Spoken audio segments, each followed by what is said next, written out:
tomar a pílula azul, fim da história. Vai acordar em sua cama e acreditar no que você quiser. Se tomar a pílula vermelha, fica no País das Maravilhas. E eu vou mostrar até onde vai a toca do coelho. E agora eu pergunto a você, meu caro irmão, é a hora de você decidir. Você agora é o Neo. Você tá pronto para conhecer a verdade, nada mais do que a verdade? Ou você prefere continuar sendo enganado pelo sistema? Bom, se você prefere continuar sendo enganado, então me desculpe ter tomado o seu tempo e pode fechar o vídeo agora. Mas você, que tem coragem e quer verdadeiramente despertar, esse é o vídeo feito para você, especialmente. Família, vários momentos a gente aqui, quando vê os planos da elite maldita para nós, a gente pensa, poxa, será que ninguém se levanta contra esses caras? Porque ninguém faz nada. Nunca houve alguém que de fato tenha lutado contra eles. E infelizmente foi, família. Quando a gente acusa muitas coisas que os Estados Unidos fazem aqui, eu sempre tenho cuidado, vocês podem ver os nossos vídeos aí, que eu tenho cuidado de dizer não a nação os Estados Unidos, mas o controle que ali está, o controle que está ali instalado.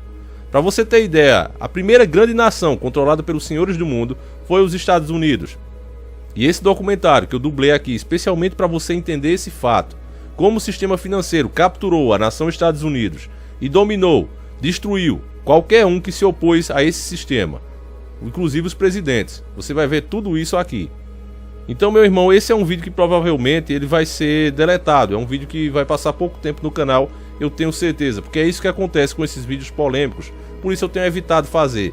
Mas há momentos, principalmente na situação que o Brasil vem enfrentando agora, que eu preciso mostrar isso para vocês, para que de fato as pessoas conscientes consigam entender como a coisa aconteceu e por que estamos assim agora. O Brasil nunca foi uma nação de verdade. E os Estados Unidos, quando um presidente de verdade sentou naquela cadeira e quis sair de dentro do sistema, ele quase volta a ser colônia. E veja que estamos falando da nação mais poderosa do mundo. Então, como eu não quero tomar muito seu tempo, eu quero mostrar os fatos. Você vai ver que todos os fatos são históricos. Ah, Davi, mas esse documentário que você vai apresentar, ele tem alguma credibilidade, alguma coisa? Bom, família, a credibilidade que deve se ter está na informação. Assim que acabar, você deve procurar ver se isso é verdade. Se você fizer isso, você vai ver que são fatos e não mentiras. Então, como não há tempo a perder, pegue agora mesmo a bolacha doce com leite quente e Nescau e vamos iniciar o nosso quadro.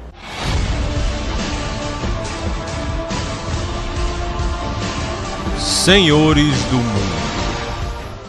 Quero compartilhar com vocês uma história. E é na verdade um artigo que escrevi no final de semana, chamado Todas as g****s são dos banqueiros. Eu me aprofundei, fiz diversas investigações que estão na página do site. Entendo que já se tornou viral e foi republicado em toda a web, mas eu queria basicamente dizer aqui no programa de rádio. É uma história muito longa e provavelmente vai levar o resto da hora para entendê-lo, mas é algo que você precisa entender, que todas essas e as que não são contados, ou loucos solitários, assassinos da elite, ou armas de destruição em massa, ou atacar a democracia, todas são rastreadas até os banqueiros centrais privados, como um evento iniciante, e quanto mais você estuda, isto mais você vai perceber. Todas as são criadas por banqueiros, para os banqueiros centrais privados. Eu sei que muita gente tem dificuldade em compreender isso. Quantas dessas que lutamos como nação foram lutadas para nenhum outro propósito que o de forçar os bancos centrais privados em nações que não os queriam. Assim vamos dar alguns exemplos para você entender por que razão, neste preciso momento da história, o governo dos Estados Unidos está atolado em tantas contra tantas nações estrangeiras. E existe bastante precedentes antes dessa situação. Agora vamos voltar ao início. Os Estados Unidos lutaram a Revolução Americana, principalmente por causa da lei da moeda do rei Jorge III, o que obrigou os colonos a abandonarem as suas próprias moedas emitidas pelo governo e conduzindo os negócios, utilizando apenas notas de banco impressas e emprestada com juros pelo Banco de Inglaterra. Se você voltar aos escritos de Ben Franklin, citação direta, a recusa do rei Jorge III para permitir às colônias operarem um sistema financeiro honesto que libertasse o homem comum das garras dos manipuladores de dinheiro foi provavelmente a principal causa da revolução. Por Ben Franklin, as nossas escolas públicas não ensinam isso, porque não é suposto você saber que os banqueiros estavam realmente por trás da Revolução Americana. Após a Revolução, os Estados Unidos aprovaram um revolucionário, radicalmente diferente sistema econômico, em que o governo emitiu a sua própria moeda de valor base.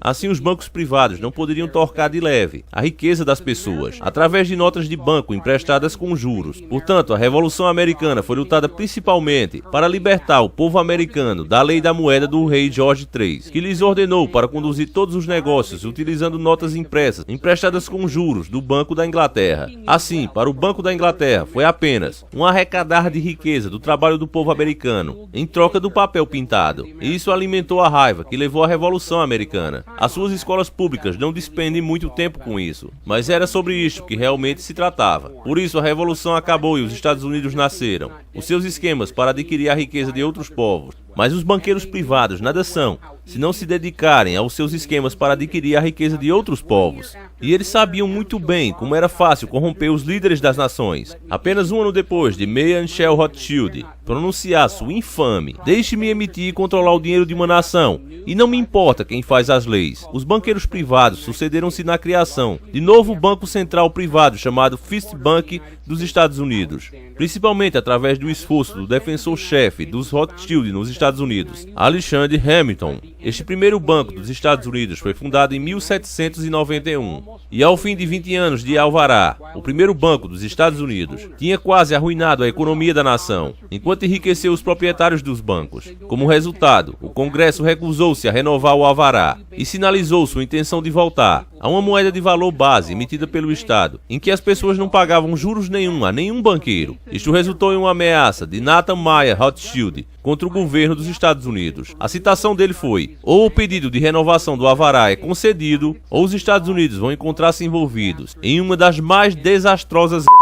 Fim da citação. O Congresso ainda se recusou a renovar o alvará para o primeiro banco dos Estados Unidos, ao que Mayer Rothschild blasfemava. Citação do infame: ensine a esses insolentes americanos uma lição, leve-os de volta ao status colonial. Fim da citação. Financiado pelo Banco da Inglaterra, controlada por Rothschild, a Grã-Bretanha então lançou em 1812 para recolonizar os Estados Unidos e forçá-los de volta para a escravidão de banco de notas, o Banco da Inglaterra, ou para mergulhar os Estados Unidos em tanta dívida que eles seriam forçados a aceitar um novo banco privado central. E o plano funcionou. Mesmo apesar dos Estados Unidos terem vencido em 1812, o Congresso foi forçado a conceder um novo alvará para outro banco privado emissor da moeda pública, com empréstimos a juros, o segundo banco dos Estados Unidos. Mais uma vez, os banqueiros privados estavam no controle do abastecimento monetário da nação, e sem se importar ou querer saber de quem faz as leis, ou de quantos soldados britânicos ou americanos tiveram por isso. Então, mais uma vez, o país foi mergulhado em dívidas, desemprego, pobreza,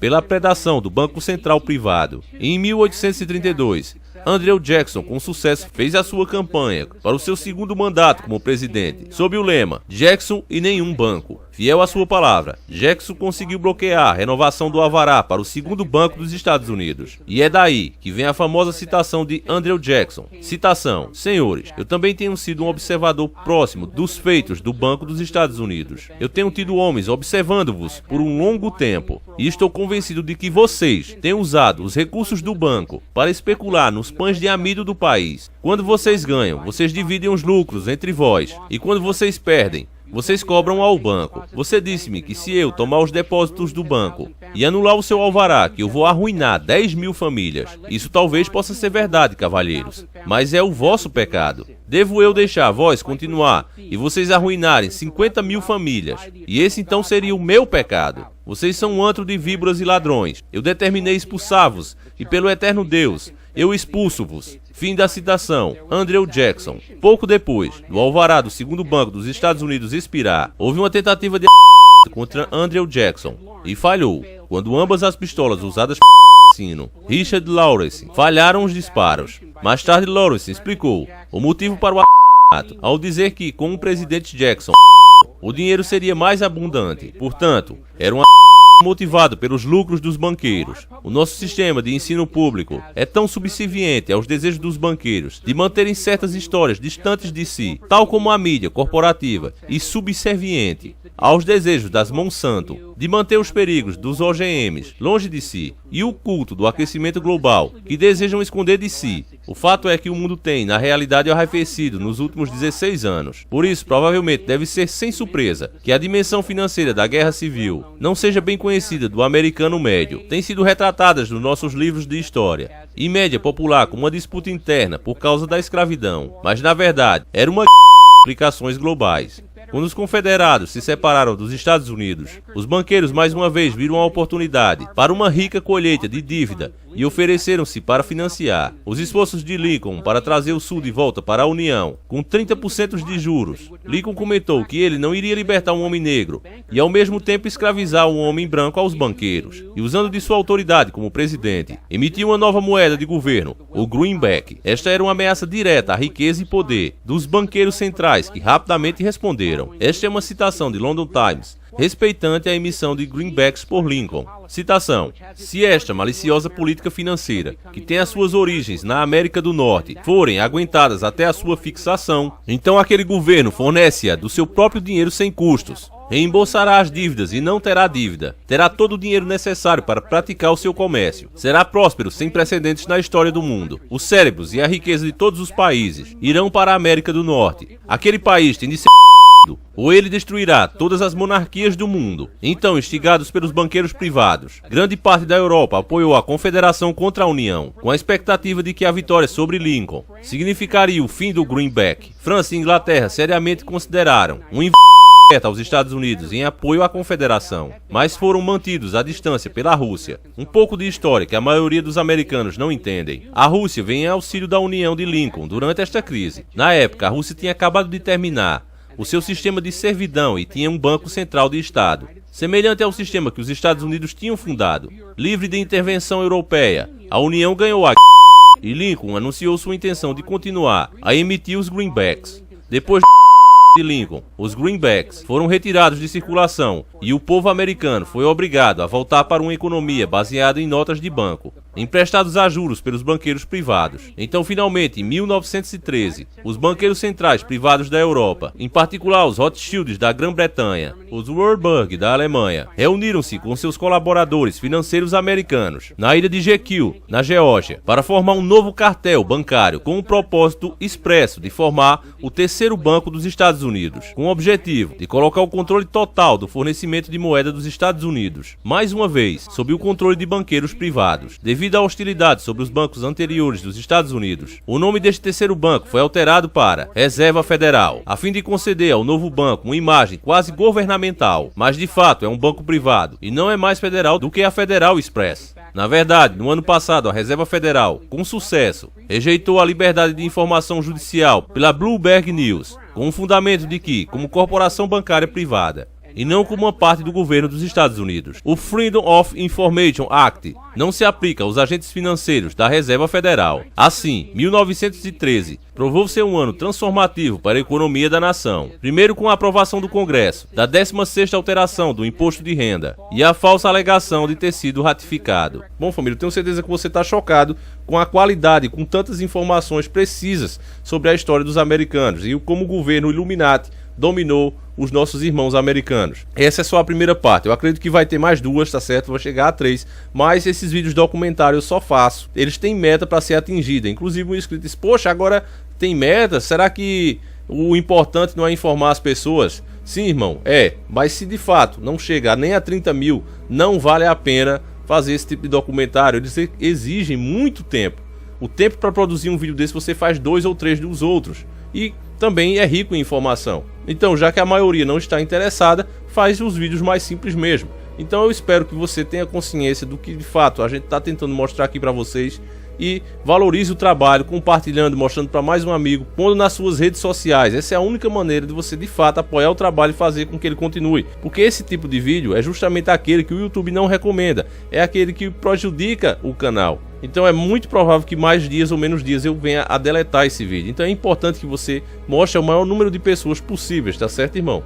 Faça isso, porque é a única maneira. Se você me perguntar agora, qual é a maneira, Davi, que a gente pode contra-atacar isso? Você viu que é muito difícil. Mas se existe uma maneira, por menor que seja, é de fato a conscientização coletiva. Se as pessoas souberem de fato o que elas realmente estão enfrentando, quem é o inimigo delas, elas vão parar de estarem brigando umas com as outras, vão começar a se unir de fato e se virar contra esse maldito sistema. É isso que a gente tenta conscientizar a todos, e eu tenho cada dia mais certeza, quando a gente começa a pesquisar, a gente vê como esses caras vêm realmente boicotando todo esse tipo de informação. Por que é que a plataforma tira esse tipo de vídeo? Por que é que a mídia, a grande mídia, não fala sobre isso? Por que os professores de histórias dentro das escolas não falam sobre isso? Porque o sistema não quer que fale. Então, se eles têm medo da informação, é porque de fato essa informação pode mudar esse maldito sistema, como eu penso, como vocês pensam, com a união de todos nós. Unidos sim, podemos derrubar qualquer sistema. Então, irmãos, é essa a dica. Fiquem todos com Deus, que o nosso Yahushua acompanhe e proteja vocês durante toda a semana. E a gente volta amanhã, se assim o Criador permitir, com mais um vídeo especial para você. Se bater os 30 mil, já vai ter amanhã. Acho difícil. A gente já chega com a segunda parte. Se não bater, infelizmente vai ficar por aqui mesmo. Então é isso. Depende de vocês agora. Eu fiz minha parte, agora é a sua vez. Tá certo? Fui!